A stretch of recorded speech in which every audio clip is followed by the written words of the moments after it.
La Tierra es un planeta vivo. Palpita en un ritmo de millones de años. Imponentes cadenas montañosas testimonian que la Tierra está en permanente transformación.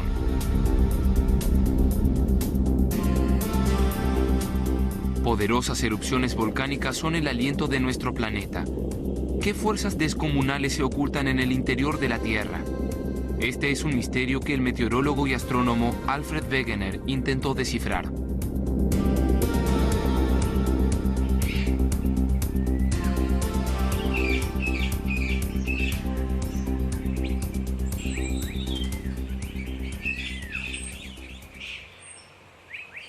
Poco después del descubrimiento del Nuevo Mundo, los geógrafos notaron que las líneas de las costas atlánticas de África y Sudamérica concordaban como dos piezas de un gigantesco rompecabezas. ¿Podría ser simplemente producto del azar? El estadista y filósofo inglés Sir Francis Bacon fue el primero en negar esta posibilidad en 1620. Tenía que haber algo más detrás de este fenómeno.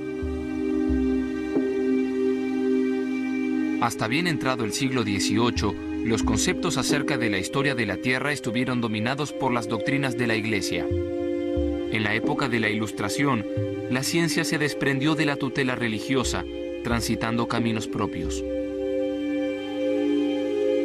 En ese momento los investigadores adherían a la llamada teoría de la contracción. Ellos creían que las cordilleras y los océanos eran el resultado de un proceso de encogimiento causado por el enfriamiento de la Tierra, comparable a la cáscara de una manzana que se va arrugando. Transcurriría más de un siglo antes de que Wegener refutara esta teoría. En 1910, Wegener se desempeña como docente en la Universidad de Marburg. Encuentra un tratado sobre la historia de la Tierra basado en la teoría de la contracción. Lee acerca de antiguos puentes de tierra que habrían cruzado los mares y colapsado hace mucho tiempo. Solo así se explicaría que a ambos lados del Atlántico se pueden encontrar fósiles o formaciones montañosas semejantes.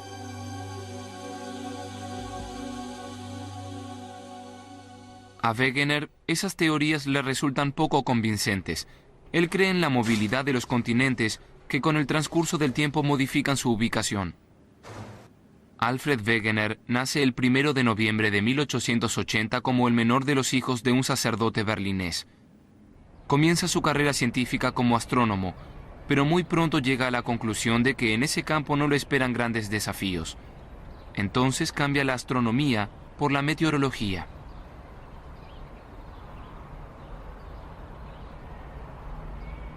En 1906, sus estudios lo conducen por primera vez a Groenlandia. Wegener se interesa por la historia del clima en la isla. Al finalizar la expedición está convencido de que la isla helada alguna vez debió estar ubicada mucho más al sur. El investigador ávido de conocimientos pronto ejerce dominio sobre casi todas las geociencias. Wegener es un hombre práctico que con frecuencia aplica métodos poco convencionales. Mientras realiza mediciones meteorológicas, a la par establece junto con su hermano una marca en viaje en globo aerostático. Desde muy joven, Wegener desarrolla un sentido de rechazo hacia los tratados teóricos demasiado complicados. A él lo seduce el control de la materia, descubrir y observar, aun cuando más de una vez no pueda evitar la lectura de voluminosos escritos. Oficialmente él es docente privado en meteorología, pero durante su trabajo continuamente se ve confrontado con un tema al que pronto se aferrará: el origen de los continentes. Los continentes alguna vez debieron estar unidos, según demuestran inequívocamente los restos fósiles hallados. Puentes terrestres por encima de los océanos tendrían que haber dejado huellas, según Wegener. Pero como tales huellas parecían no existir, solo restaba considerar una posibilidad, la siguiente: los continentes debieron estar unidos, separándose luego. Con esta tesis audaz, Wegener se enfrentó a las doctrinas reinantes. El mundo científico está horrorizado cuando en 1912 Wegener expone por primera vez su teoría en una conferencia pública. Pero él no se amilana. 3 años más tarde publica su revolucionaria teoría bajo el título El origen de los continentes y de los océanos.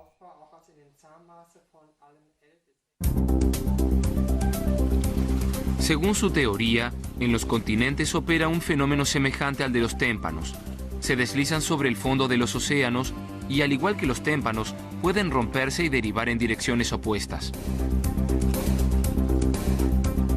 Wegener partió de un único continente primigenio que denominó Pangea, tierra total. Los actuales continentes son desprendimientos de ese continente original. Wegener no fue el único en expresar tal suposición, pero fue el primero en encontrar demostraciones para sostener sus ideas. En Spitsbergen, muy al norte del Círculo Polar, se descubrieron plantas tropicales petrificadas. En la India y Sudáfrica, rastros de antiguos glaciares. Las regiones montañosas del Congo y de Brasil pertenecen inequívocamente a la misma formación geológica. Lo propio ocurre con la llanura del Amazonas y Guinea Superior en África.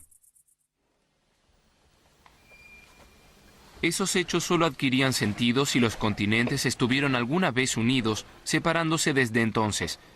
Wegener acumula material demostrativo y en 1922 intenta reconstruir el estado de la Tierra hace 300 millones de años.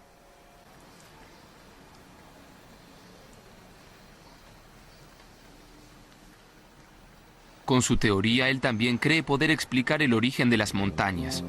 Un continente que ara la corteza oceánica, por decirlo así, habría empujado delante de sí una especie de ola de proa en forma de montañas. En la actualidad sabemos que el proceso de formación de montañas transcurre de manera considerablemente más compleja. Pero ¿de dónde proviene la fuerza que genera el movimiento en continentes enteros? Poco antes de su muerte, Wegener tuvo la idea de que se podría tratar de corrientes de convección en la masa ígnea en el interior de la Tierra. Esas corrientes, propone, se producen debido a las diferencias de temperatura y densidad de las diversas capas terrestres. Esta presunción de Wegener era correcta. Sin embargo, su teoría provoca violentas reacciones por parte de los geólogos reconocidos. La mayoría se niega a aceptarla, pues Wegener revoluciona todo lo que se enseñaba hasta entonces. Su carrera se ve sensiblemente comprometida. Su nombramiento como profesor es largamente postergado.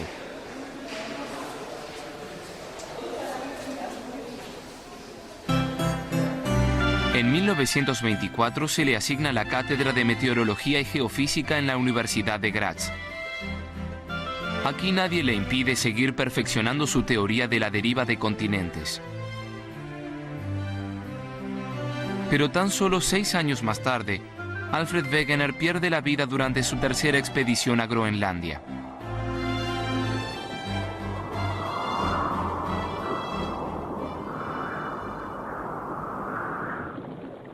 Pasarían 3 décadas más antes de que sus logros fueran valorados. La exploración de las cordilleras suboceánicas confirma la tesis de Wegener. Su teoría de la traslación de los continentes es reconocida universalmente. Mientras tanto, ha sido profundizada y ampliada, dando lugar a la moderna teoría de la tectónica de placas. Esta teoría está basada en el hecho de que la corteza terrestre, la litosfera, se ha quebrado en 7 placas mayores y en más de una docena de placas pequeñas. En una profundidad de 100 a 200 kilómetros, ellas se asientan sobre una capa de deslizamiento, la astenosfera. Esta capa posibilita el movimiento de las placas de la litosfera.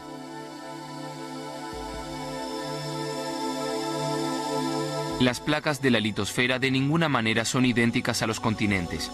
Cada una de ellas tiene porciones terrestres y oceánicas. La única excepción es la placa del Pacífico, que a la vez es la más grande. Ella es puramente oceánica, excepto por una muy pequeña porción de California que se extiende hasta la falla de San Andrés. La placa del Pacífico muestra elocuentemente cómo actúa la tectónica de placas. Está rodeada de zanjas submarinas, dorsales suboceánicas y anillos volcánicos.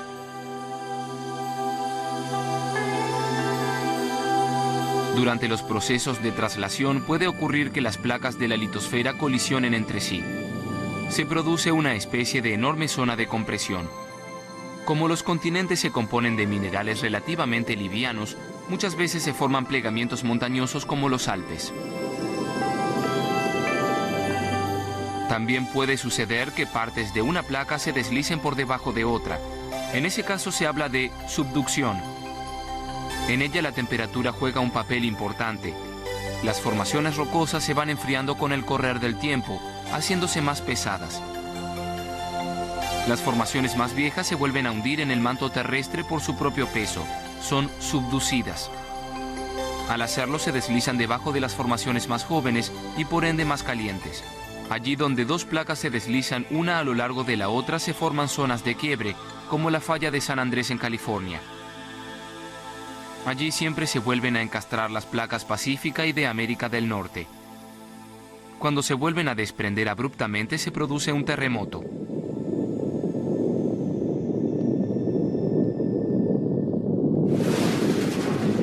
La mayoría de los terremotos son producto de procesos tectónicos. Por ello se presentan ante todo en los bordes de las placas de la litosfera.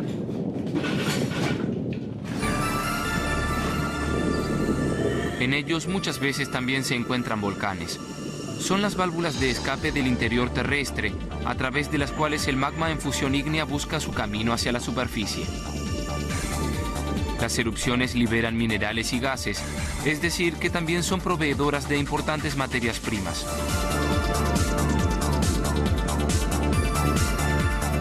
Los gases volcánicos fueron premisas para el efecto invernadero natural. Con ello se dio la posibilidad de temperaturas estables en nuestro planeta, lo que a su vez permitió que surgiera la vida.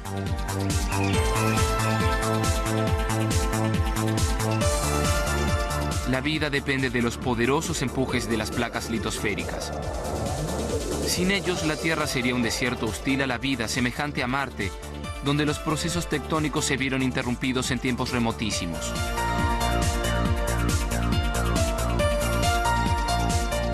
El conocimiento de estos procesos no solo nos ayuda a reconstruir etapas del pasado, también nos permite calcular el aspecto de la Tierra en un lejano futuro. Pues los investigadores parten de la hipótesis de que los continentes se unifican en un supercontinente aproximadamente cada 500 millones de años. El último fue Pangea. Se formó hace unos 300 millones de años por colisión de las masas terrestres de Gondwana y Laurasia. Hace aproximadamente 220 millones de años, Pangea comenzó a subdividirse nuevamente. Ese proceso continúa hasta hoy, creando los continentes del presente.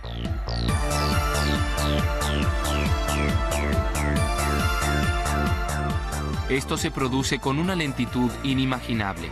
Europa y América del Norte actualmente se separan 3 centímetros por año. Dentro de 100 millones de años, el globo se habrá modificado sustancialmente. Si la ciudad eterna de Roma existiera entonces, se hallaría en las proximidades del círculo polar.